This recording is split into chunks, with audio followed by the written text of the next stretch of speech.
Alam nyo ba, yung pinagyabang ni Dunyor na itong nakaraan sa kanyang SONA, tungkol sa racket na yan.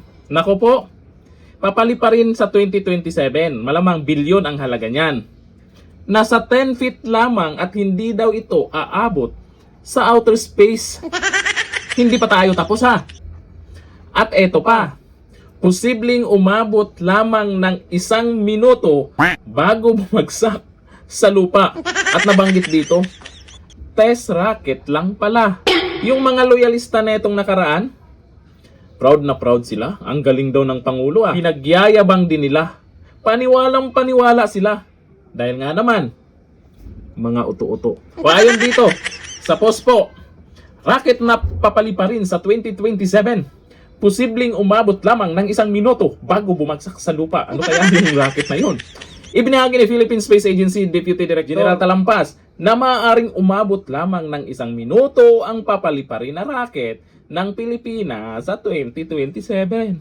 Sa isang panayam, nilinaw ni Talampas na test rocket lamang ang kanilang papaliparin at hindi yung mga pinapalipad ng ibang bansa na orbital class rocket.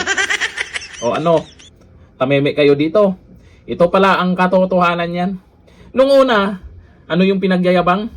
Flood control.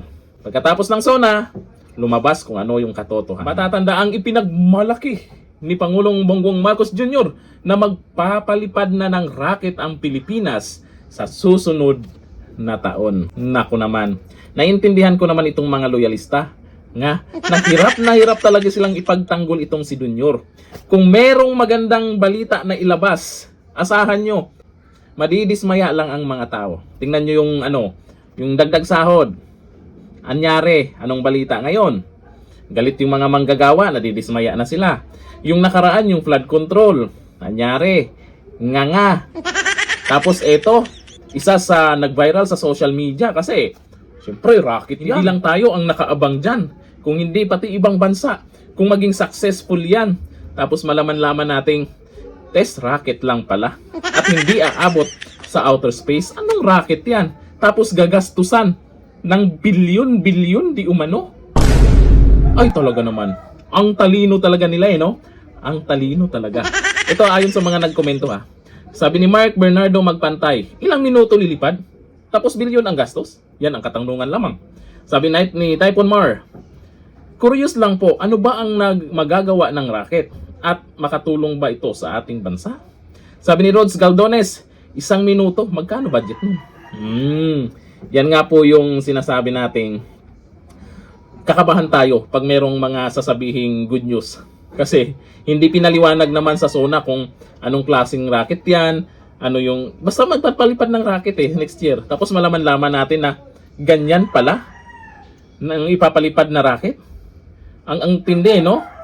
10 feet lamang at hindi daw 10 feet. Ano yun?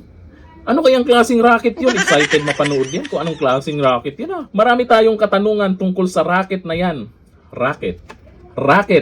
Pero alam ng mga loyalista yan. Alam nila yan. Paniwalang paniwala nga sila, di ba? Pinagyayabang nga rin nila, di ba? Pero ngayon, dito sa inamin ni Talampas, maipagmamayabang pa rin ba nila? O ikakahiya na? Dito lang, thank you. Bye-bye.